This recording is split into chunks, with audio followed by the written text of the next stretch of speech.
La principale coalition d'opposition togolaise maintient son appel à manifester.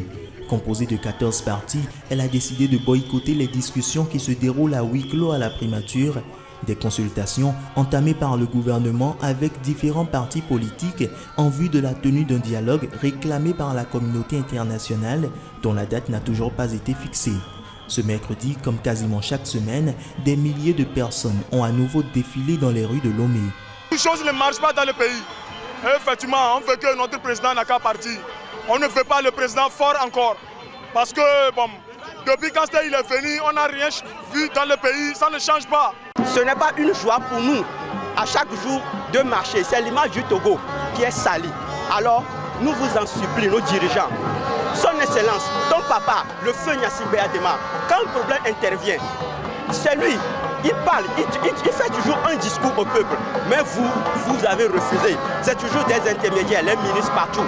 Si c'est vraiment le peuple togolais qui vous a choisi, dites quelque chose au peuple. L'opposition organise des marches quasi hebdomadaires qui rassemblent des milliers, voire des dizaines de milliers de manifestants depuis début septembre pour protester contre l'accaparement du pouvoir par une seule famille depuis plus de 50 ans.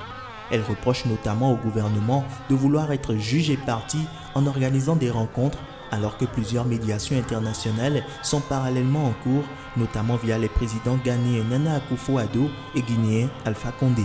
Vous connaissez les revendications de l'opposition.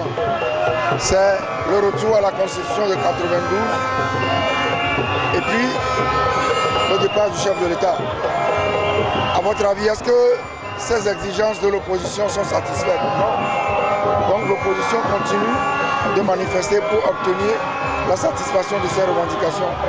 Lorsque nous aurons obtenu la satisfaction des exigences que nous avons formulées et qui sont contenues sur la liste que nous avons remise au président Alpha Condé, nous entamerons les discussions. Pour plusieurs manifestants, les leaders de l'opposition ont bien agi en boycottant les consultations. Ils ont évité d'accompagner le gouvernement dans sa volonté de mettre en veilleuse les deux médiations. Le dialogue doit être conduit par la médiation, disent-ils. D'autres mobilisations sont prévues jeudi et samedi.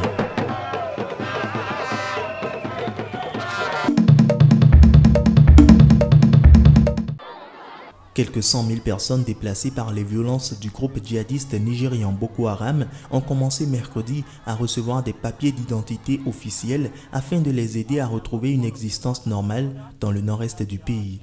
Le Haut Commissariat aux réfugiés HCR a commencé à enregistrer dans la matinée de ce mercredi les déplacés du camp de Dalori à la sortie de la capitale de l'état du Borno, Maïdougouri, berceau de Boko Haram.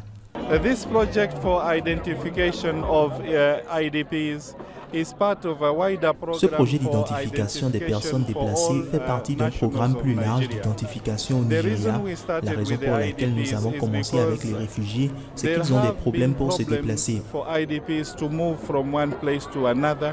Because they don't have an identification. Plus de 20 000 personnes ont été tuées et 2,6 millions déplacées en 8 années d'insurrection qui a ravagé le nord-est, détruisant les moyens de production et entraînant une grave crise humanitaire. Environ 1,8 million de personnes vivent actuellement dans les camps de déplacés ou sont accueillis par des proches dans les États les plus touchés, à savoir Borno, Yobe et Adamawa. D'autres ont trouvé refuge au Niger, au Tchad et au Cameroun voisin. Selon le HCR, 90% des personnes déplacées vivant dans le Borno n'ont pas ou plus de papiers attestant de leur identité. Même avant le début du conflit en 2009, la part de la population officiellement enregistrée et recensée était marginale dans cette région rurale où le taux de scolarisation et d'alphabétisation reste un des plus faibles au monde. L'état de Borno, épicentre du conflit, est prioritairement visé par le programme mis en place par les Nations Unies avec les autorités nigérianes et les chefs de communautés déplacés. Il devrait ensuite s'étendre à tout le nord-est.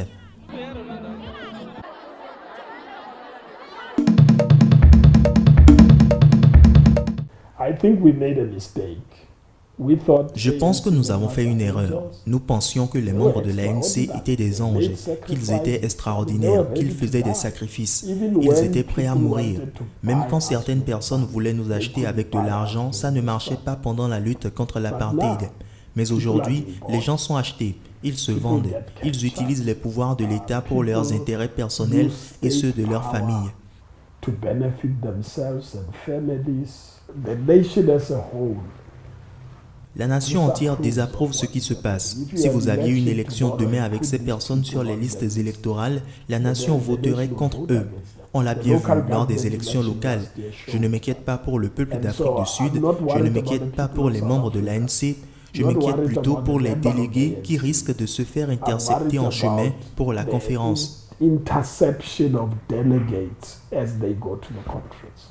The ANC, if this dominant. Si la clique dominante reste en place après cette conférence, il n'y a plus d'ANC. Et là, je m'en lave les mains. Il n'y aura plus d'ANC. La seule ANC possible, c'est une ANC dirigée par des personnes qui ont à cœur l'intérêt des masses. C'est pour ça que l'ANC a été créée.